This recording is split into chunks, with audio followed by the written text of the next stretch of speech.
السلام علیکم ورحمۃ اللہ وبرکاتہ۔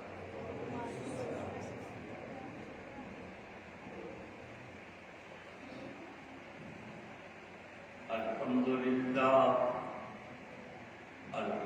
للہ رب العالمین الرحمن الرحیم مالک یوم الدین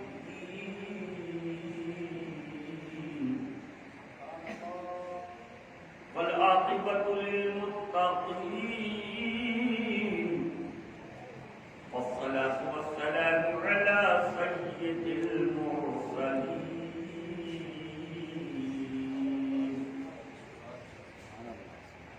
وعلى آله وأصحابه وأولياء أمته أجمعين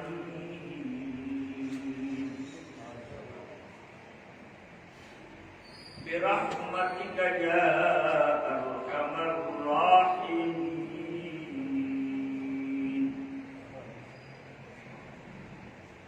أما بعد فأعوذ بالله من الشيطان الرجيم.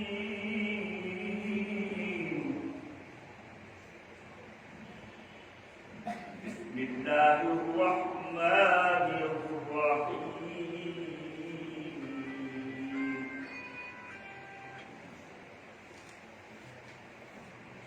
ثاني اثنين إذ هما في الغار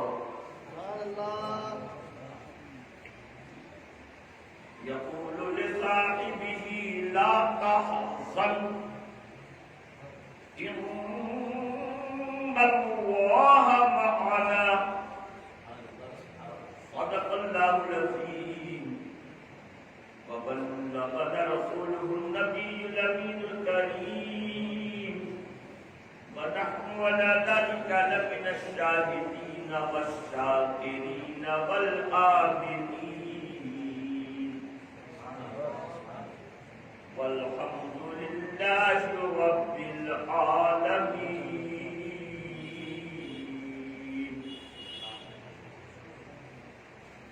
محبت کے ساتھ درود شریف پڑھیں. اللهم صل على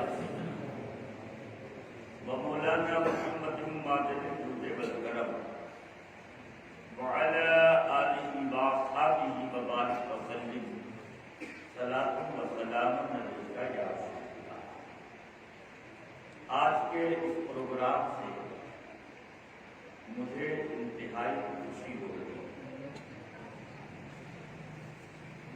ہمارے بہت ہی پیارے اور بہت ہی اچھے مرید ہیں. حیدرآباد ہائی کورٹ کے اچھے وکیل میں مجید صاحب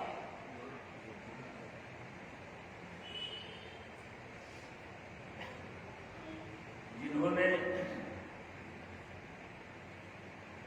اپنی انتھک کوششوں سے حیدرآباد میں عشق مصطفی کا چراغ مسلمانوں کے دلوں کے جلانے میں کافی کوشش کی. اللہ تعالی کا فضل ہوا کہ ان کی تحریک بس میں